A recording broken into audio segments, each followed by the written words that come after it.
दोस्तों आज मैं बताऊंगा आपको यूपी का सबसे सटीक एग्जिट पोल। उससे पहले कुछ डिटेल्स आपको बता देता हूं। इस बार चुनाव में बीएसपी और कांग्रेस दोनों ही बहुत कमज़ोर दिख रहे हैं और जो इनका वोट है वो बीजेपी और समाजवादी पार्टी को जा रहा है। इसमें जो मुस्लिम वोट है बीएसपी का वो 100% समाजवादी पार्टी को जा रहा है और जो एससी एसटी और अन्य पिछड़ा वर्ग के जो वोट है वो बीजेपी को ट्रांसफ़र हो रहे हैं, लेकिन 100% नहीं, 70 से 80%। तो इसमें बराबर का फ़ायदा है। समाजवादी पार्टी को मुस्लिम्स के जो बीएसपी के वोट होते हैं वो सारे के सारे समाजवादी पार्टी को जा रहे हैं, बीएसपी के जो सारे वोट हैं, और बीजेपी को जो अन्य पिछड़ा वर्ग है उसके वोट जा रहे हैं, लेकिन पूरे नहीं जा रहे हैं। और अब बात की जाए समाजवादी पार्टी को जो सबसे बड़ा घाटा इस चुनाव में हुआ है वो एआईएम के चुनाव लड़ने से, ओवैसी की पार्टी के चुनाव लड़ने से समाजवादी पार्टी को भारी नुकसान हुआ है और बीजेपी को भारी फायदा हुआ है। इस बार जो चुनाव था इसमें नेक टू नेक फाइट थी। इस चुनाव में बीजेपी पिछली बार वाला करिश्मा नहीं दोहरा पाएगी।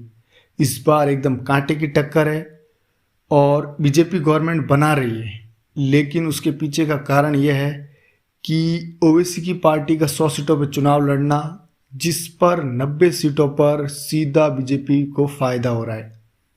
ओवैसी की पार्टी ने जो युवाओं का दिल जीता है, वहाँ के युवाओं में जो जोश, जो ओवैसी की रैलियों में भीड़ दिखी है, उसके भाषण से, स्पीच से जो युवा है उनको विश्वास लग रहा है उनकी बातों में।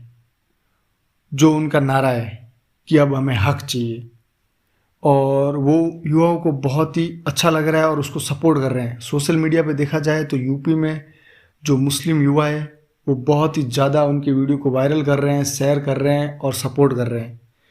इस कारण इस बार जो चुनाव में समाजवादी पार्टी को सबसे बड़ा नुकसान हो रहा है वो ओवैसी की पार्टी का मजबूती से चुनाव लड़ने के कारण हो रहा है।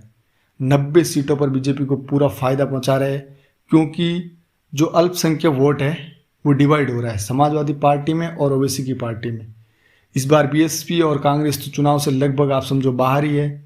मायावती ने तो प्रचार भी नहीं किया। इस बार बीजेपी और समाजवादी पार्टी में कांटे की टक्कर इसलिए हो रही है क्योंकि पार्टियां लड़ने को तो 4-5 पार्टियां चुनाव लड़ रही है, लेकिन इस बार सीधी टक्कर समाजवादी पार्टी और बीजेपी के बीच ही है। बीएसपी इस बार चुनाव लड़ तो रही है, लेकिन कहीं भी मैदान में नहीं दिख रही है, ना मायावती की रैलियाँ दिख रही है, ना उनका प्रचार दिख रहा है। और कांग्रेस भी लगभग यूपी में अब खात्मे की तरफ जा रही है।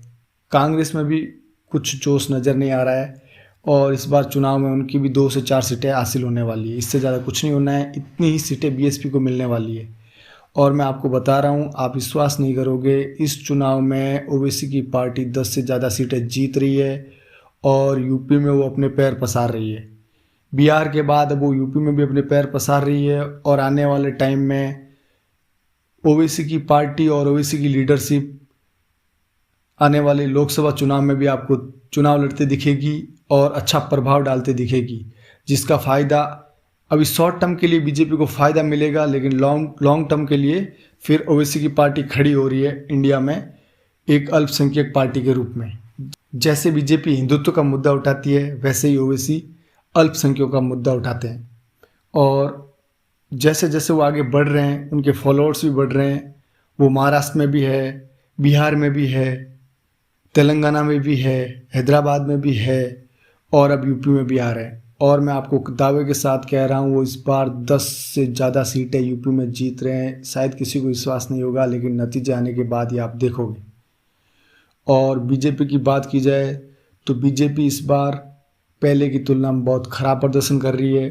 अगर सीट की बात की जाए तो इस चुनाव में बीजेपी 125 से 130 के बीच सीटें ला रही है और ओवैसी की पार्टी 10 सीटें ला रही है। और समाजवादी पार्टी की बात की जाए तो वो 140 से 150 के बीच सीटें ला रही है। और कांग्रेस और बीएसपी की बात की जाए तो ये दोनों पार्टियां 3 से 5 और 3 से 5 के बीच सीटें ला रही है और बाकी सीटें अन्य के खाते में जा रही है। थैंक यू दोस्तों।